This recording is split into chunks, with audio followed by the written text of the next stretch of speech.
In the rolling hills of Maryland in the year 186, a small wooden house burned to the ground. Inside that house was a clock. Not just any clock. This was a clock built entirely from wood, crafted by hands that society insisted could never create such a thing. The man who built it was black. His name was Benjamin Banneker. And by the time the flames consumed all he owned, he had already accomplished something that would haunt America for centuries. He had proven, beyond any doubt, that the very foundation of racism was a lie. But let us go back. Let us go back to when the air smelled of tobacco fields and the sound of chains echoed across the American landscape. Let us go back to Maryland in the year 1731, when a child was born who would one day challenge the most powerful men in the nation. Like a silver snake, the Patapsco River wound through the Maryland countryside. Tobacco plantations stretched as far as the eye could see along its banks. From sunrise to sunset, enslaved Africans worked those fields, their backs bent under the weight of a brutal system. This was the world into which Benjamin Banneker was born. But the path this world had designed for people who looked like him would not be his story. A woman named Molly Welsh was Benjamin's grandmother. She had come to America not by choice, but as an indentured servant from England. The story goes that she was a dairymaid accused of stealing milk. The truth was that a cow had kicked over the pail, but no one believed her. She was given a choice, death or 7 years of servitude in the American colonies. She chose to live. Sometime around 1690, Molly arrived in Maryland. She was young, alone, and far from everything she had ever known. For 7 years, she endured conditions harsh beyond description while working on a tobacco plantation. But Molly was not a woman who broke easily. When her servitude ended, she had saved enough to buy a small piece of land. And then she did something that shocked everyone. To help her work the farm, she purchased 2 enslaved African men. One of these men was different. His name was Banker, and he claimed to be the son of an African chief. Whether this was true, no one can say for certain. What is certain is that Molly saw something in him others did not. She freed both men. Then, in an act illegal in the colony of Maryland, she married Banker. This was not a small thing. In 1700, Maryland had strict laws against interracial marriage. A white woman who married a black man could be re-enslaved. Their children could be taken and sold. Molly knew all of this. She married him anyway. From this union came a daughter named Mary. And Mary, following her mother's footsteps, married a freed slave named Robert. Their son, born on November 9, 1731, was Benjamin Banneker. In his veins flowed the blood of Africa and England, of slavery and freedom, of defiance and survival. He was born free in a land where most people who looked like him were property. The farm where Benjamin grew up sat on 100 acres in Baltimore County. It was called Stout, and it would remain in the Banker family for generations. The land was good, the soil rich. Tobacco grew well there, and later the family switched to other crops. From an early age, Benjamin learned to work the land. He learned to read the sky, to predict the weather, to understand the rhythms of nature.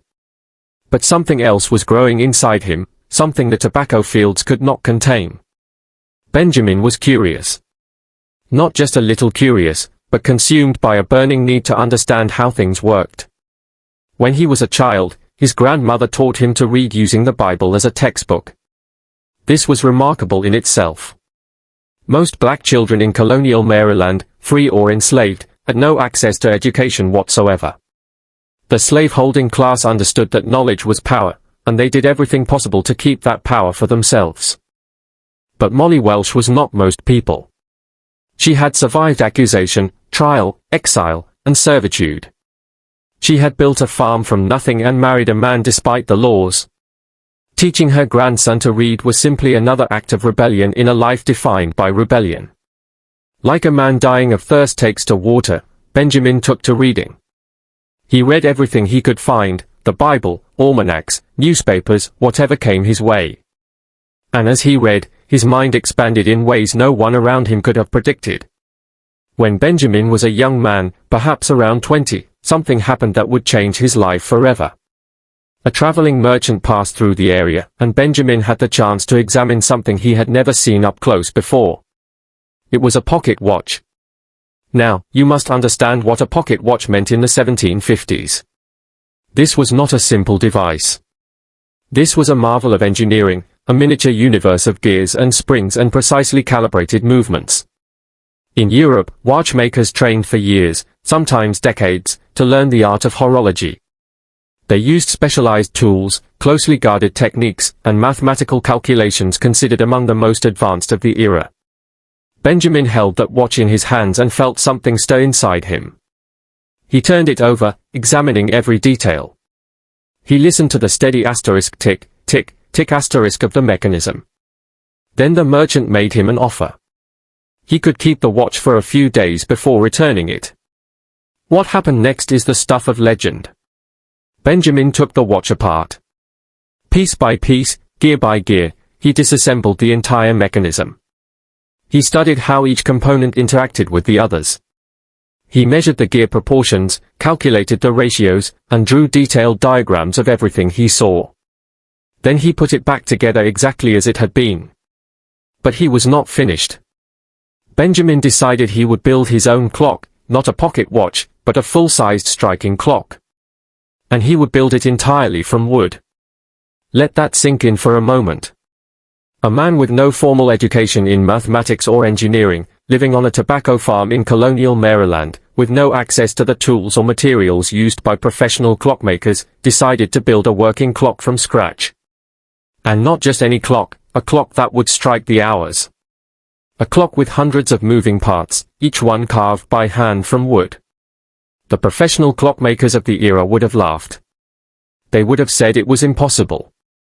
They would have said a black man could never understand the required mathematics, could never possess the needed precision, could never have the patience or skill to complete such a task. On that clock, Benjamin spent 2 years. 2 years of carving each gear by hand. 2 years of calculating and recalculating the ratios. 2 years of trial and error, of failures and adjustments, of starting over when something did not work. He had no teacher, no manual, no guide. He had only his own mind and his own hands. When he finished, the clock worked perfectly.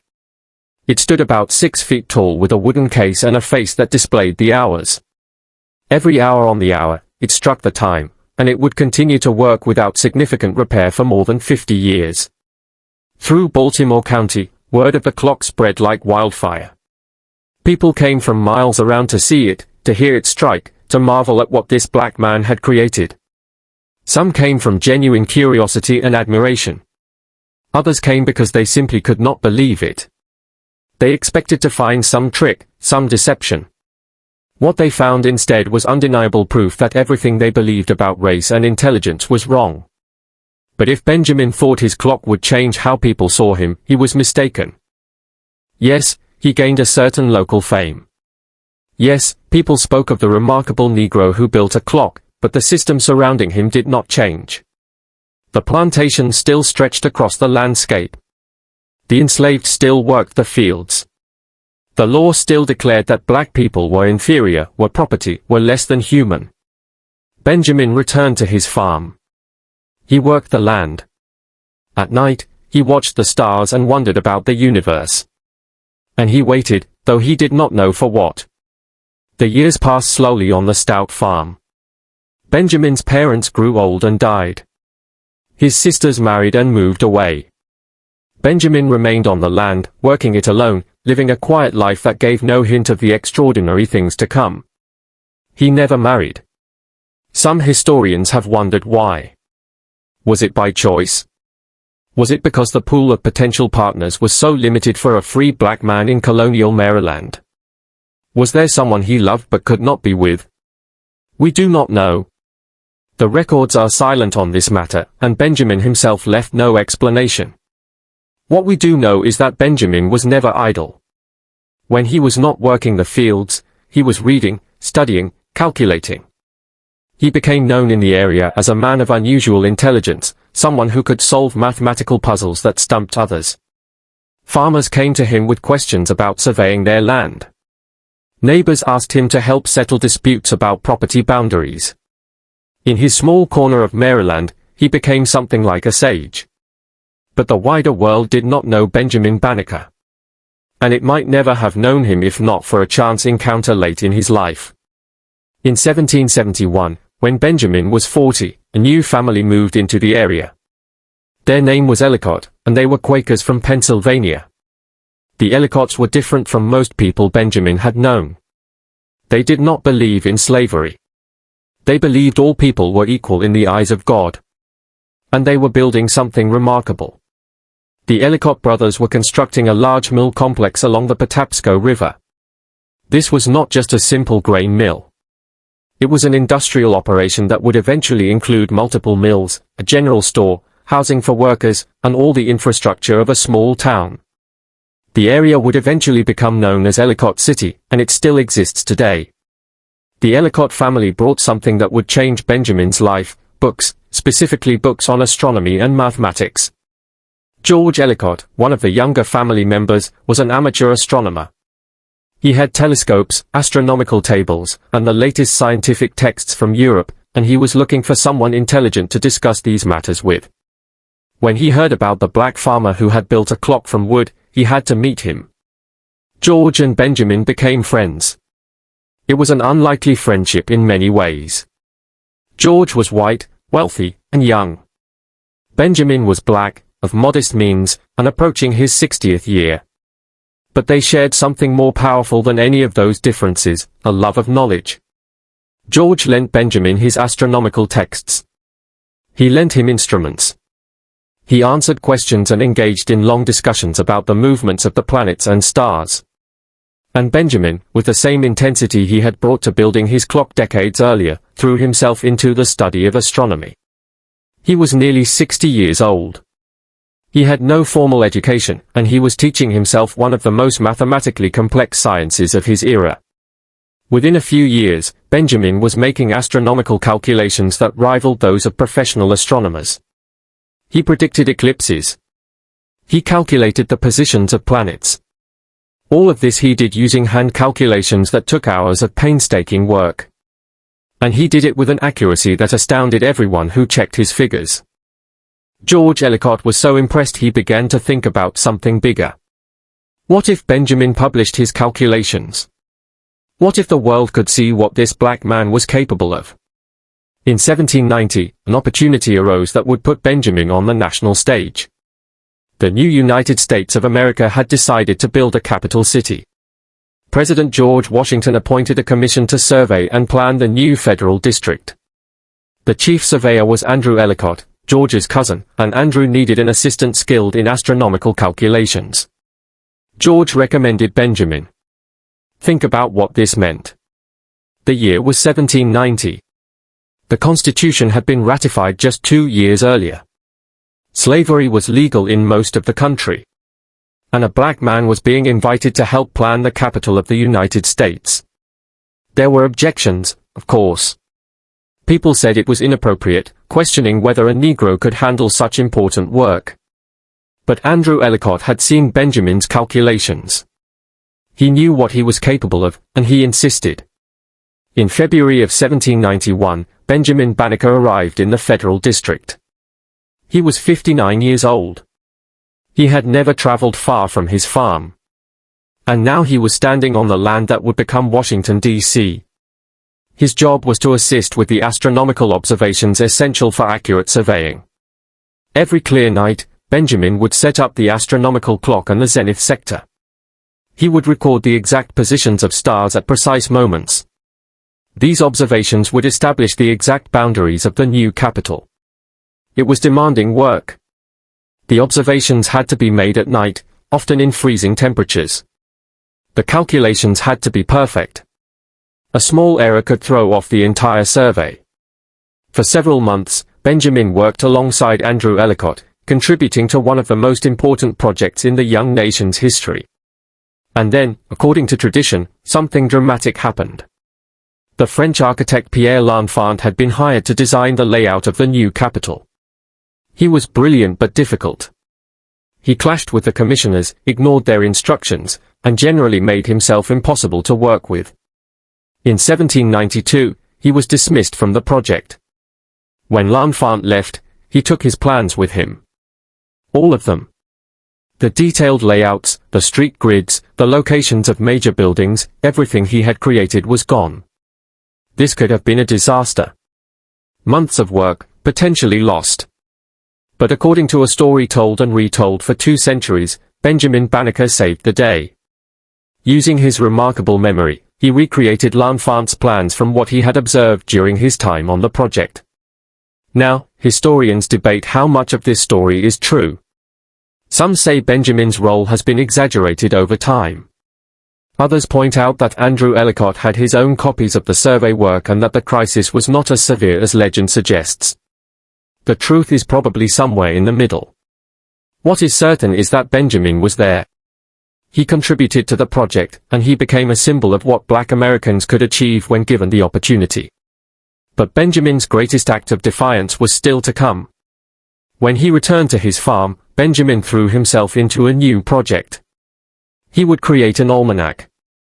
Almanacs were essential publications in colonial and early America. They contained astronomical data, weather predictions, tide tables, and all sorts of practical information farmers and sailors relied upon.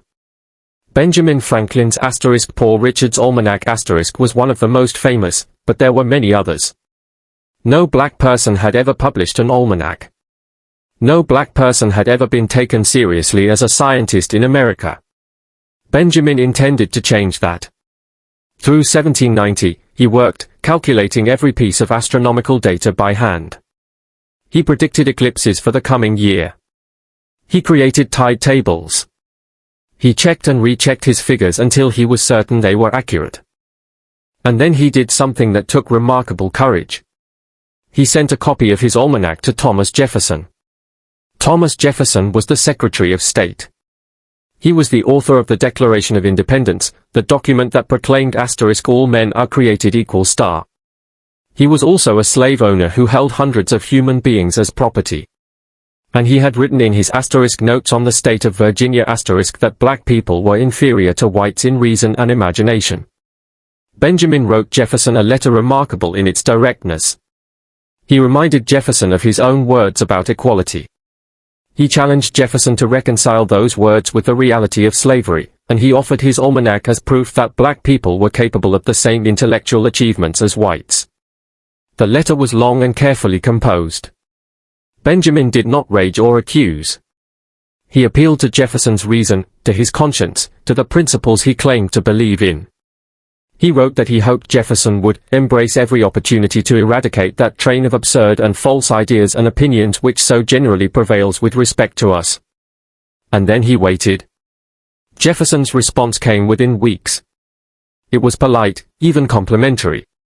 Jefferson said he was pleased to see evidence of the talents nature had given to black people. He said he had sent Benjamin's almanac to the Secretary of the Academy of Sciences in Paris as evidence against the suspicion that black people were inferior. But here is what Jefferson did do. He did not free his slaves. He did not advocate for abolition. He did not change his views on race in any meaningful way. In private letters, he expressed doubt that Benjamin had really done the calculations himself. He suggested a white man must have helped him. This was the response of one of America's greatest champions of liberty. When confronted with living proof that his racist theories were wrong, he chose to doubt rather than change. But Benjamin had achieved something important nonetheless. His letter and almanac were published together, and they became powerful tools in the hands of abolitionists. Here was undeniable evidence, they argued. Here was a black man who had built a clock, assisted in surveying the national capital, and calculated astronomical tables rivaling those of the best European scientists. How could anyone claim black people were naturally inferior? The almanac was published in 1792. It was a success. Over the following years, Benjamin published additional almanacs, and they sold well throughout the mid-Atlantic states. His name became known far beyond his corner of Maryland. For a brief moment, he was famous, but fame did not change Benjamin's life in any dramatic way. He remained on his farm, living alone, working his land, and continuing his studies. He corresponded with other scientists and thinkers. He wrote essays on various subjects, including a proposal for establishing lasting peace among nations. He was in his 60s now, and his health was beginning to fail. The years between 1792 and 1800 were a strange time for Benjamin. He had achieved more recognition than any black American of his era. He had challenged the most powerful men in the nation and forced them to confront their own hypocrisy. But he was still living in a society that treated people like him as less than human. He watched as slavery expanded, as the ideals of the revolution were betrayed, as the chains grew tighter around millions of his brothers and sisters. What did he think about during those long nights when he watched the stars? Did he feel hope that things would change? Did he feel despair that his achievements would be forgotten?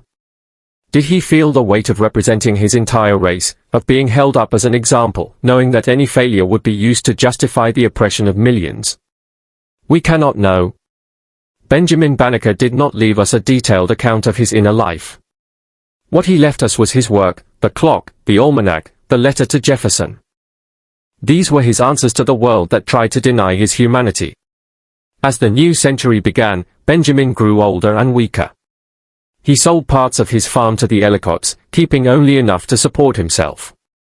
He continued to make astronomical observations when he could, but his eyes were failing. The man who had spent decades staring at the night sky could barely see the stars anymore. On October 9, 1806, Benjamin Banneker took his last walk. It was a Sunday morning, and he had been visiting with a friend. He returned home feeling unwell. He lay down on his bed, and sometime during that day, he died. He was 74 years old. What happened next has haunted historians for 2 centuries. On the day of Benjamin Banneker's funeral, as his family and friends gathered to mourn him, his house caught fire. Quickly, the flames spread through the wooden structure. By the time anyone could react, the house was fully engulfed. Everything inside was destroyed. The wooden clock that had run for more than 50 years. The astronomical instruments, the journals, the letters, the calculations, all the physical evidence of Benjamin Banneker's remarkable life reduced to ashes. Some historians believe it was an accident, a candle left burning, a spark from the fireplace. Others are not so sure. The timing was too convenient. They argue the fire happened during the funeral when no one would be watching the house. It destroyed everything that proved what a black man could achieve. We will never know the truth. What we do know is that when the fire burned out, almost nothing remained of Benjamin Banneker's material legacy. A few letters survived because they had been sent to others and preserved. The almanac survived because copies had been printed and distributed. But the clock, the journals, the personal papers, all were gone. This was how America treated its first black scientist. In life, it doubted him, questioned him, demanded he prove his humanity over and over again.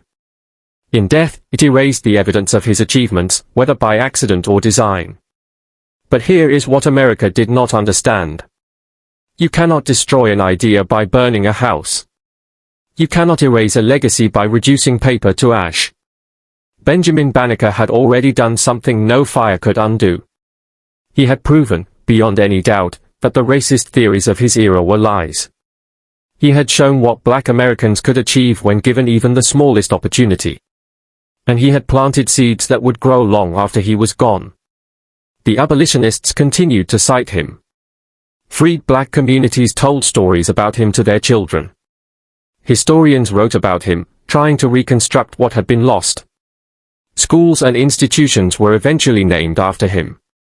His letter to Jefferson became one of the most important documents in the history of the American anti-slavery movement. And perhaps most importantly, Benjamin Banneker became a symbol. A symbol of genius against oppression, of dignity against degradation, of a man who refused to accept the limits society tried to place on him. This is the end of part 1. The story continues with more details about Benjamin's relationship with the Ellicott family, his scientific work, and the lasting impact of his legacy on American history. The ashes of Benjamin Banneker's house were still warm when the questions began. Who was this man, really?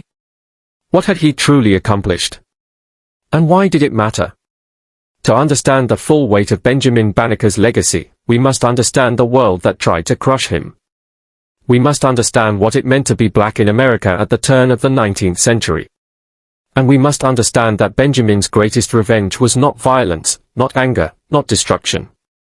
His revenge was proof. His revenge was excellence. His revenge was forcing an entire nation to confront its own lies. Let us return to the years before the fire. Let us return to a time when Benjamin Banneker was still alive, still working, still proving every single day that the foundation of American racism was built on nothing but sand.